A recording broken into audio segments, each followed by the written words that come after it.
I want to ask you a question. Here's the question. The question is, do you know you? Now, before you give me an answer, I want to ask the question again. If you say you know you, how do you know if you know you? This is what I've discovered, and that is many people think they know themselves, and they don't. I'm going to tell you how to get to know you better, and I'm going to tell you why it's so important in this video. Stay tuned. I was recently doing a training for people that are in this academy that I run called the Premier Leadership Academy. This is what I believe. I believe that if you are going to do anything in this world that creates transformation in the lives of people, then that's going to require the utilization of 3 skills. 1, you have to do some speaking. 2, you're going to have to do some coaching, which is leveraging influence. And 3, you're going to have to do some leading. You don't go as far as your dream, you go as far as your team.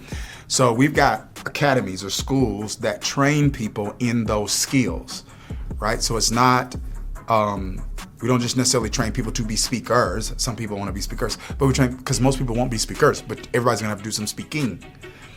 And most people won't be coaches, but everybody's going to have to do some coaching. And everybody's a leader, because leadership isn't a role, it's a responsibility. And even if you don't feel like you've got a leadership title, you're going to have to utilize some leadership tactics in your life. So anyway, I'm doing this training, right? And so I'm doing this session on self-leadership, which is the ability to intentionally influence yourself toward a certain objective. Like, the most important person you will lead is you, and the most difficult person you will ever lead is you. Like, and everything you're trying to do is all about self-leadership. There is no accomplishing of goals without self-leadership. Right? Fitness goals, you got to lead yourself, because you got to do it. Nobody can do that but you. Spending goals, nobody can do that but you. Relational goals, nobody can do that but you. So you have to lead yourself in that regard. And so I'm doing this teaching, right? And so there's this part of it on self-leadership where I spent a session on self-awareness, because I'm realizing that if a person is going to influence themselves toward their objectives, then they got to know themselves in a way that the average person doesn't know themselves. So the average person can't lead themselves because the average person doesn't know themselves. Because you cannot lead yourself with will. If willpower, listen guys, willpower doesn't work. Willpower doesn't work. If willpower worked, we would have reached all of our goals now. If willpower worked, we would have been all that we know God's called and created us to be. See, some things are accomplished by strength. Some things are accomplished by strategy. So we need more than will, we need skill. And I'm like, man, if people are gonna do that, they're gonna need the skill. They gotta develop the skill, first of all, of self-discovery, so they can live with self-awareness, so that you know how to influence the you that you are, not the you that you think you are. Oh, I can quit, I can stop. When I get serious, I'll lock it. That's an indication of a person that doesn't accurately know themselves.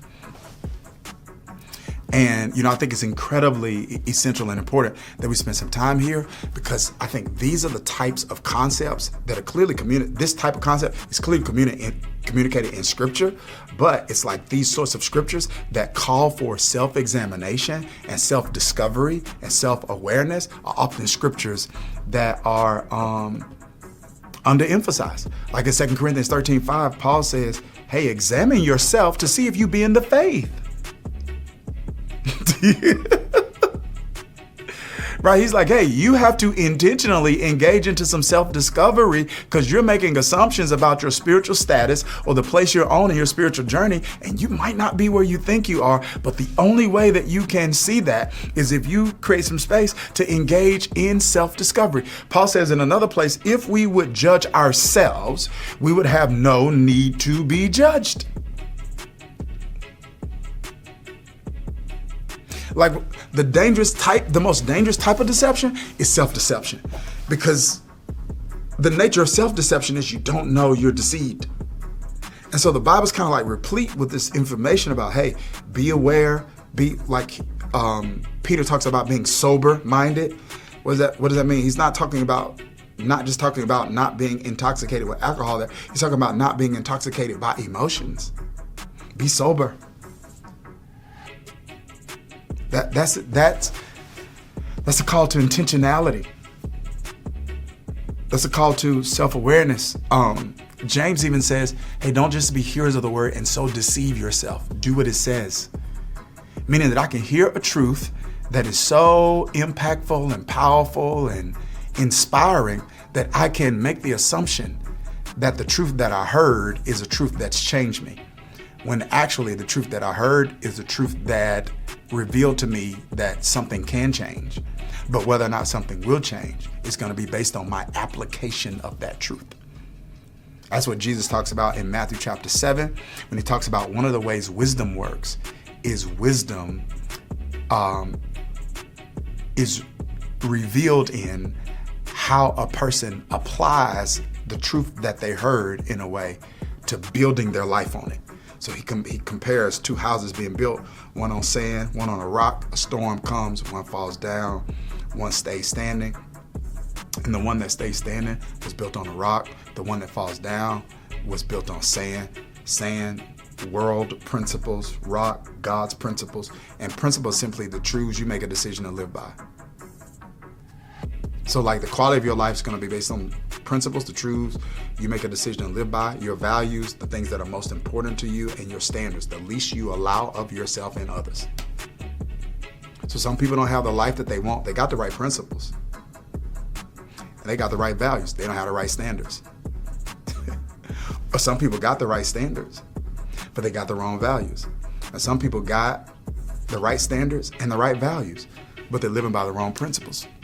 So James is like, hey, don't just be deceived by what you hear. Like you gotta execute. You gotta do what it says.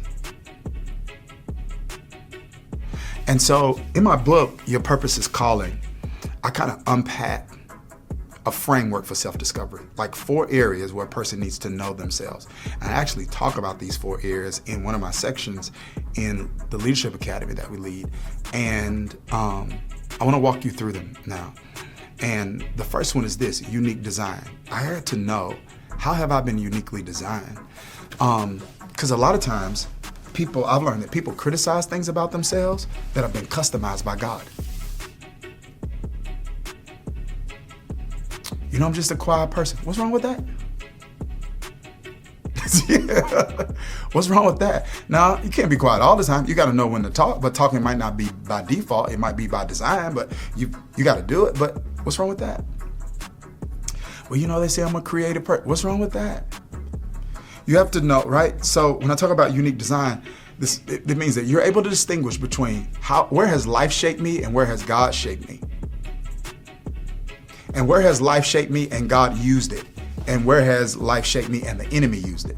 How has life formed me in ways that are inconsistent with God's unique design for my life? And how do I get reformed in that era? Spiritual formation, right? Because all of us have been formed, but some of us have been deformed. So the enemy has used circumstances in life, trauma, hurt, pain, misinformation, bad examples, that's formed us in some ways. So we need to be reformed, right? But the point that I'm making is that unique design helps you draw the line and distinguish between how has life shaped me and how has God made me. And God made some of you gregarious and outgoing and extroverted, and God made the rest of you reflective and analytical. And if it were not for some people being gregarious and outgoing, and things of that particular nature, many of us will be lonely and without company and without comfort and without some entertainment. And if it were not for those that were reflective and analytical, there are many inventions that we now enjoy that would not come into existence. So the world needs all of us. But you got to know your unique design, right? Then you got to know your unique desires. What are some things that you want for you? We both can walk in a room. You can see something you like. I can see something I like. And neither one of us like the same thing. Like I was recently walking in stores. I don't do a lot of shopping at all. It's not my thing. It's not fun to me at all. It's not fun. Nothing about it is fun. We're on an outing. Some people out, they like to shop. So I'm walking around with them shopping or whatever. So, but if I walk in, there's something I like, and then there's something else that somebody else like, and there might be something that somebody like for me. And I'm like, you like that for me? I don't like that for me. It's unique desires. And so it's important for you to know, like, what is it that you actually want? Because I'm not saying all of your wants are God, but God's giving you some of your wants. There are some things that you want to because God's giving you the want to. And so if you don't know what you want out of life, you won't be able to lead yourself to it.